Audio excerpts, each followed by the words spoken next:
I'm so lucky because today I get to interview Morgan, who sold over $5 million on Amazon, is a content creator with hundreds of thousands of followers, has an info product, is now teaching people, is pretty much just an overall badass. So thank you so much coming all the way down from New Orleans, Louisiana, now here in Austin, Texas, here at my house. Welcome. Thank you for having us. We love it. It's sick here. Last time we went to Internet Marketing Party, I was speaking. Did you have a good time there? Yes, met a lot of interesting people that we normally don't come across in our small town. That's awesome, and I think you are one of them. Everyone, I know just meeting you, and it's only been less than 24 hours, but the energy, if you have ever watched any of Morgan's stuff, Cajun Ventures on Instagram, TikTok, your energy is so like just amazing. I don't know if there's anyone like you that I've ever met, and your personality on camera is the same in person. It's so refreshing. So I first want to ask you like how you got started into, let's just keep it simple, like making money online, and then of course trying to get your story of like the crazy stuff you're doing today.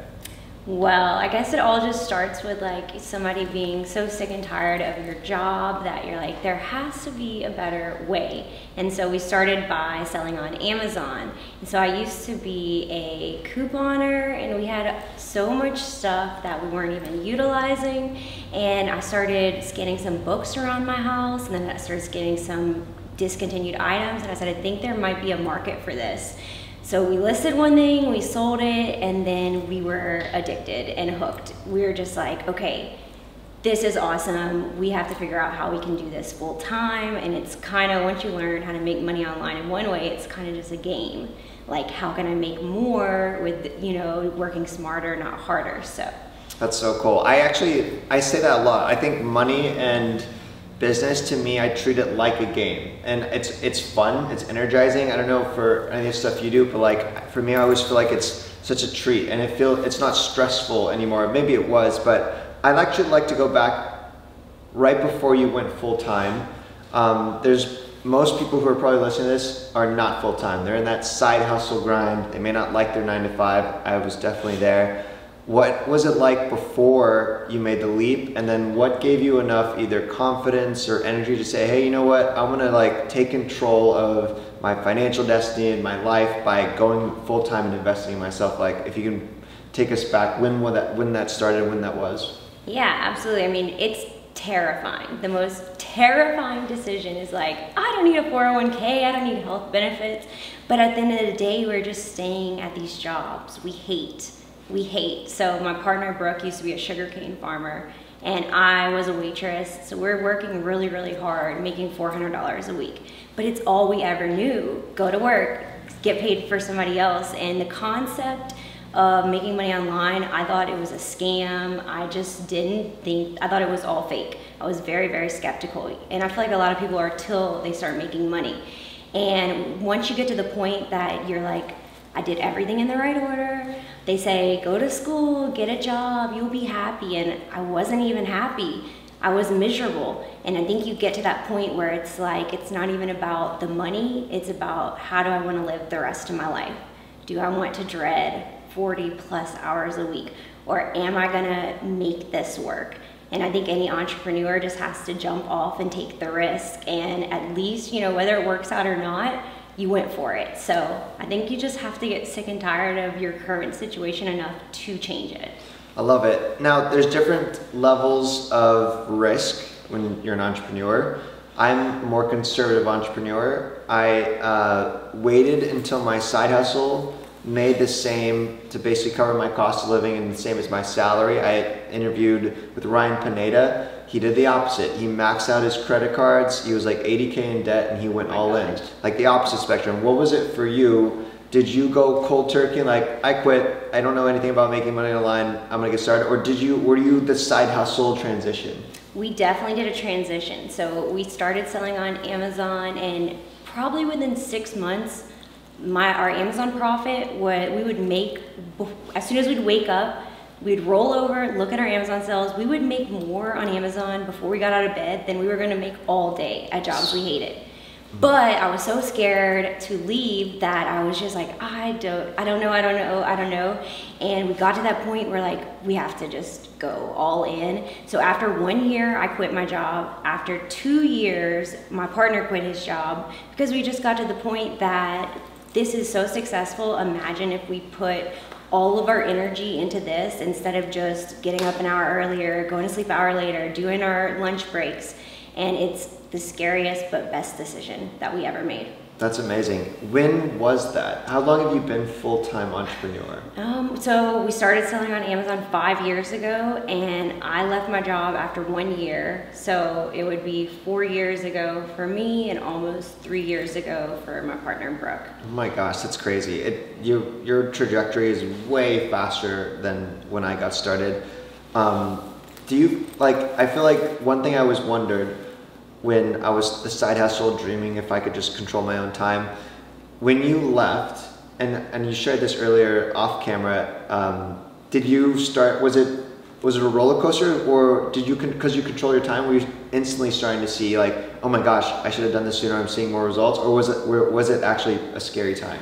It was terrifying because it was so scary. It was like, okay, I just jumped off the cliff, now what? I'm just dangling. And when you're working for yourself, your success or failure is 100% your fault. You can't blame a crappy boss. You can't blame anybody else. It's 100% on you. And we were so new to this. We had never done anything like anything that we do. So we're just Google searching, YouTube searching. But that's the beauty of the time that we live in, is you can get all this information for free online. So I just decided to surround ourselves with people who knew more than we knew, people who had things that I wanted. I said, let's get close with them and figure out how we can get them too. So I think that's a big, one of our biggest things that got us to the success we are at, is by not knowing anything, where we had like no bad habits, no preconceived notion. We're like, tell us what to do, we're gonna do it, and just being open to learning and being adaptable when things change. Amazing. When you create content today, and if someone just met you like at the party and you're asking like, what do you do? I feel like it's like, I struggle with probably the same answer. So I want, for people who haven't watched your stuff yet, let's just talk about how you make the most money. What is that business? What are you doing? We have definitely diversified since the pandemic. Our main #1 source of income is still Amazon. And just in the past 7-8 months, we started teaching people how to sell on Amazon as well. We got real big into digital products because, you know, the pandemic changed everything. So we had to change our suppliers, everything we did. We got into real estate investing. We have diversified a lot, but I think the future is digital products, 1,000,000%. Because you can do it worldwide, from anywhere. And we created our entire program on our computer. So it's something that you can start without hiring anybody, just literally recording yourself teaching somebody something you know, which is crazy. Just, it's a crazy concept to me. That's awesome. I feel like you keep saying this, and I always laugh, I'm not tech friendly, but you literally make money from technology. But I think that's encouraging for people listening who also put that part as their identity, like technology is foreign to you, but you've somehow figured it out and you're making bank and you're crushing it. What's any advice you can give to someone who's like, I don't know if I can ever make money online because I don't even know how to freaking, build a website or any of this technical stuff? Okay, so I could barely save a file. So like a website, like coding, any of that is so beyond me. The great thing is you can YouTube search, Google search, and you can get anything step by step, and anything that is beyond you, hire it out. Once you get the basic concepts, you can build a team that can do anything that you can't do. So you have to quit thinking, I can't do this, I can't figure this out, because we didn't even have social media. And we went in 1 year from 0 to 450,000 followers combined on all platforms. And it's like, we don't know what we're doing. We're just putting content out there, hoping it helps somebody. And I think as long as you just focus on who you want to help and the product you want to deliver, and you keep posting and be consistent, the rest will work out. That's awesome.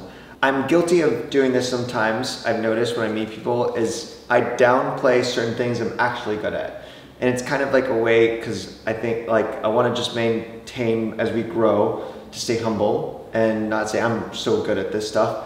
But you do that too, because you clearly have a lot of skill sets. One I would like to ask you in particular about is, how do you know what to sell on Amazon? That's our number one question we always get asked. What do you sell on Amazon? Because they have millions and millions of products. And we are people that, the things we learn the hard way is, do not sell products that you like. If you love that coffee cup, don't sell it. Okay. You want to go with data, 100% data.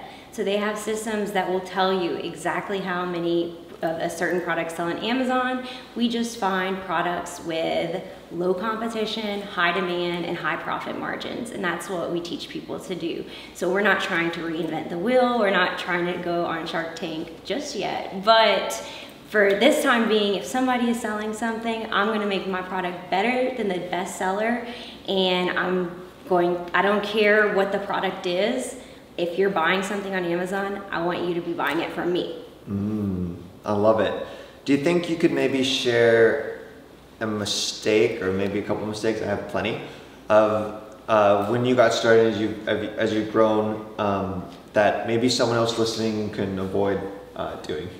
Absolutely. So when we were first start selling, we were just amazed by the concept that I can buy something for $10 and sell it for $30. So we're just all over the place. We had 5,000 products, and there's only 2 of us. We have no employees for our Amazon business. Still to this day, even at 5 million, we've run everything out of our garage. Wow. You have no employees, no staff? No, none. Well, my partner and I, that's it. That's amazing. And so the biggest mistakes we definitely made was, when we first started, we got stuff that wasn't enough profit margin. So it's the same amount of work, whether you make $50 on an item or $5, the exact same amount of work. So now we have cut our inventory big time, and we focus on things that our first product was something fragile. Don't do it, because the Postal Service is going to break it. So just simple things, like probably the same thing as you with everything you've done. You don't know it, like you don't know what you don't know. And until you do it, you don't know. So I'm the exact same way. I'm very scrappy. I like trying things, and I fail a lot. How good or bad at you at handling failure? Have you gotten better at it? Because I'm sure you've tried to sell a lot of things that didn't sell. Maybe you got stuck with. Maybe you have a garage full of stuff. At least I know I used to. That's something that a lot of beginners struggle with. Fear of failure, handling failure. What if it fails? How do you deal with failure, and maybe if there's anything you can shed for other people as well? Yeah, everybody's scared to fail. It's just the universal thing, and I've gotten to a point that I love failing, because every time I fail, I've learned something. And if you keep doing things the same way and you don't adapt, because everything is constantly changing, and so you're not going to learn until you fail. And they always say action takers are the money makers. So you can research, you see people get analysis paralysis. They're just, Brooke worked with somebody who researched for years and years and years selling on Amazon. Never sold one thing.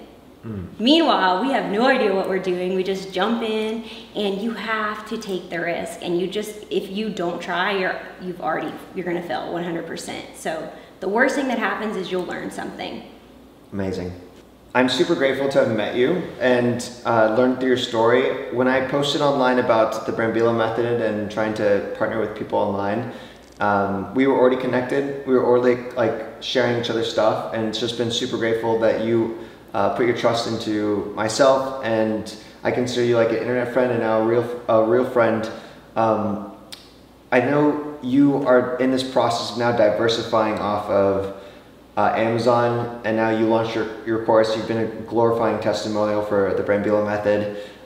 Where do you think everything you're doing right now, what does that look like in 5 years? What would you like to be doing more of, or less of, or something totally new? What do you imagine? 5 years from now, I just hope to automate all of our processes. There's a lot of things that we're still figuring out for ourselves, because we are so new to this. 8 months ago, we didn't have an email list. We didn't know what a sales funnel was. Everything is so new that we figured it out. We're very successful with it, but I know that there are ways to take it to another level. So my biggest goal is to get the right people and the right processes to actually be able to travel wherever we want, work remotely, not be shipping packages every single day. And my biggest thing, I just want to help people, because even selling $5 million on Amazon, that's amazing. Money is amazing. We have lived paycheck to paycheck. We have struggled. We've been at grocery stores having to put food items up. So the money is amazing. But when we get messages, oh, I made my first sale on Amazon. Oh, I quit my job to do this full time. That is what is my biggest motivation. Just actually knowing that we think people who have information that can possibly change somebody's life and choose to keep it to themselves, like, we think that's awful. I think there is plenty of room in the crazy World Wide Web for all of us to make money. So that's why it's so important to us to share what we've learned. Awesome. And your program and the students you've taken on, I'm sure, and you already have awesome testimonials. It's just, you're the perfect person to be a role model for so many. Where can people learn more about your program and follow you online? You can learn more about us at CajunVenturesMo.com. We do a free webinar that will help you get started, and we go by Cajun Ventures on all platforms, and that's because we're from South Louisiana. Beautiful. And is that where they can find your program as well? Yes. Cool. Awesome. Well, yeah. It's been awesome chatting and talking. Do you have any parting words for everybody? Well, I just think that everybody should have a positive mindset, do things that are outside of your comfort zone, and go make that money. Let's do it. Cheers.